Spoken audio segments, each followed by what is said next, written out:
सभी पशुपालक भाइयों और बहनों को मेरा नमस्कार। मेरा नाम डॉक्टर सुप्रिया सचान है और मैं पशुपाल जैविकी विज्ञान विभाग में सहायक आचार्य के रूप में कार्यरत हूँ। आज जिस विषय पर हम चर्चा करेंगे उसका शीर्षक है भेड़ एवं बकरियों में गिड का संक्रमण एवं रोकथाम। भारत में छोटे रोमंथियों यानी कि भेड़ और बकरियों का पालन एक बहुत ही लाभदायक एवं कम जोखिम भरा उद्यम है, खासकर कि छोटे एवं सीमांत किसानों के लिए जिनके पास हमारे देश का 80% से भी अधिक पशुधन है। अगर हम 2019 की पशुधन जनगणना की माने तो उसके अनुसार भेड़ों की जनसंख्या 7,42,60,000 है, जो कि पुराने वर्षों की तुलना 14.1% की वृद्धि को दर्शाता है। वहीं बकरियों की आबादी 14,88,80,000 है, जो कि पीछे वर्षों की तुलना में 10.1% की वृद्धि को दर्शाता है।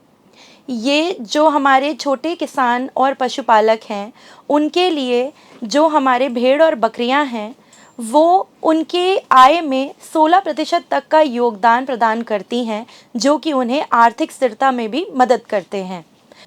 परंतु छोटे रोमंथियों में खराब कृमिनाशक कार्यक्रम तथा उनकी ज़्यादा चरने की आदतें, इसके अलावा उनकी कम रोग प्रतिरोधक क्षमताओं, कम जगह की तुलना में उनका ज़्यादा संख्या में रखा जाना एवं भारत के गर्म और आर्द्र जलवायु के कारण वह परजीवी के प्रति अति संवेदनशील हो जाते हैं।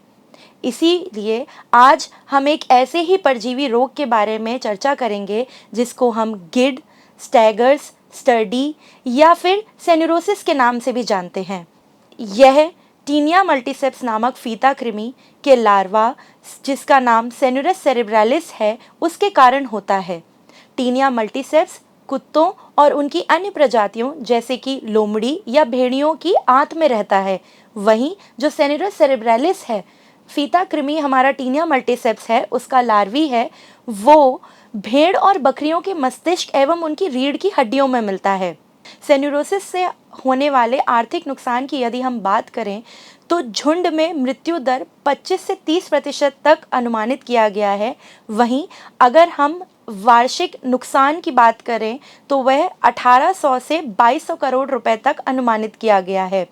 इसके अलावा ऊन का उत्पादन भी 15 से 20% तक कम हो जाता है। यही नहीं, मांस की गुणवत्ता में भी गिरावट देखी गई है, जिसके कारण हमारे पशुपालक भाइयों की आय में काफ़ी महत्वपूर्ण गिरावट होती है।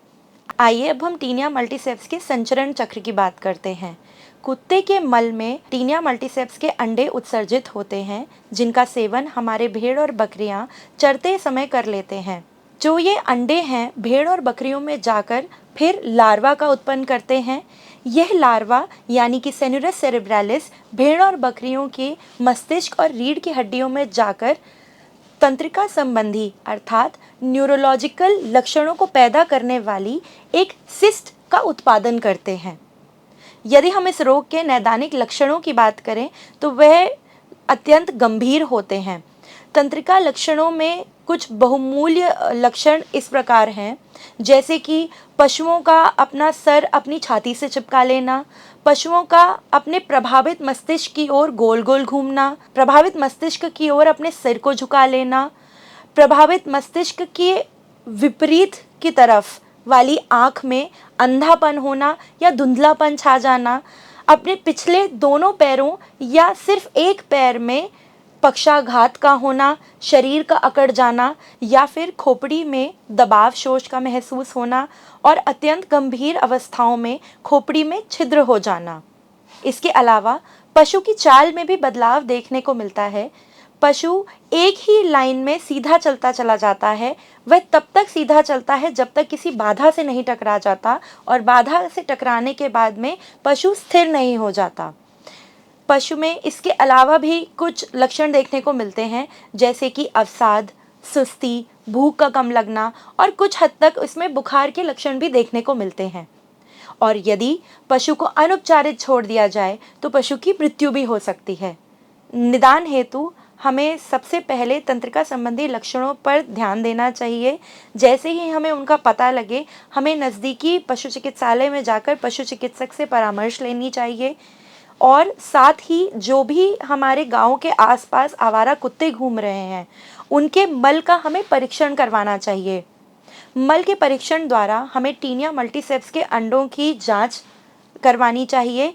यदि कुत्तों में टीनिया मल्टीसेप्स के अंडे मिलते हैं, जो कि स्वाभाविक रूप से एक असफल प्रयास होगा, क्योंकि टीनिया मल्टीसेप्स के अंडों का कुत्तों के मल में मिलना एक बहुत ही मुश्किल प्रयास है। इसीलिए आजकल काफ़ी एडवांस तकनीकें आ गई हैं, जैसे कि सीटी स्कैन, एमआरआई, अल्ट्रासाउंड।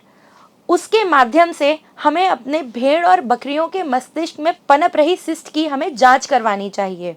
जांच के बाद पशु का उपचार करवाने के लिए हमारे पास दो रास्ते हैं। या तो हम कृमिनाशक दवाओं का इस्तेमाल कर सकते हैं, जैसे कि बेंजीमेडाजोल या फिर प्राजिक्विंटल, और दूसरा रास्ता यह है कि हम शल्य चिकित्सा के उपयोग से सिस्ट को मस्तिष्क में से हटा सकते हैं। हालांकि ये एक बहुत सफल प्रयास है और देखा गया है कि इस प्रयास में 60 से 70% तक सफलता देखी गई है। अब हम सेनुरोसिस के रोकथाम एवं उसके नियंत्रण की बात करते हैं। सबसे महत्वपूर्ण नियंत्रण सेनुरोसिस के लिए यह है कि हम कुत्तों में एक सफल कृमिनाशक कार्यक्रम का उपयोग करें। कुत्तों को हम हर 3 से 4 महीने में कृमिनाशक दवाओं को देकर उनको कृमि मुक्त कराएं।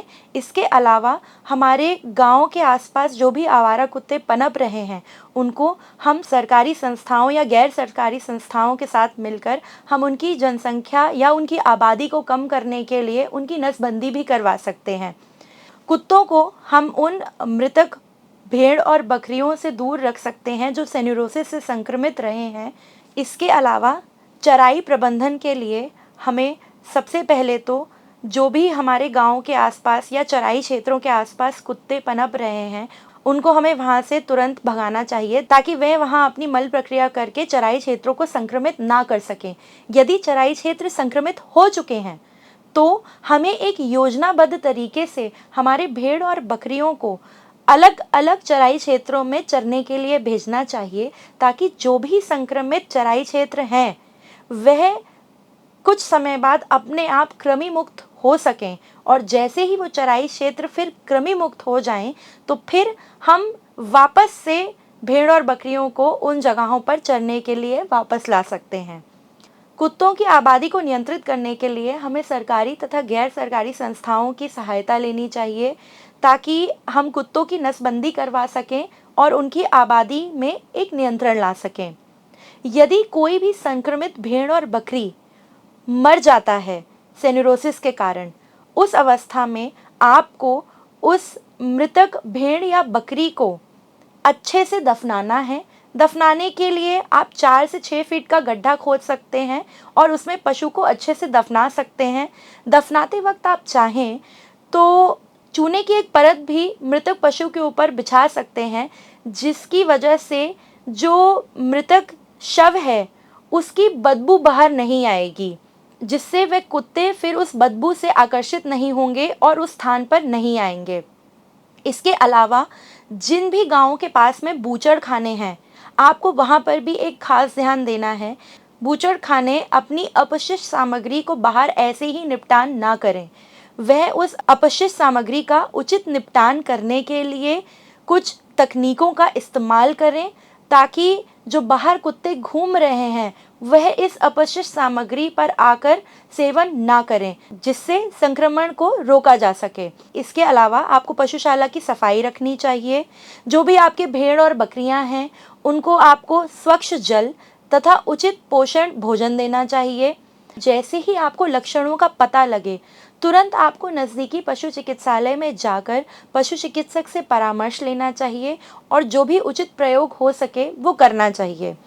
जागरूकता कार्यक्रमों के माध्यमों से जन समूह को हमें ये शिक्षा देनी होगी कि सेनुरोसिस किस तरीके से फैलता है तथा उसके नैदानिक लक्षण क्या हैं, उसके निदान एवं रोकथाम के लिए हमें क्या करना चाहिए। इससे हमें सारे समुदाय को अवगत कराना चाहिए। धन्यवाद।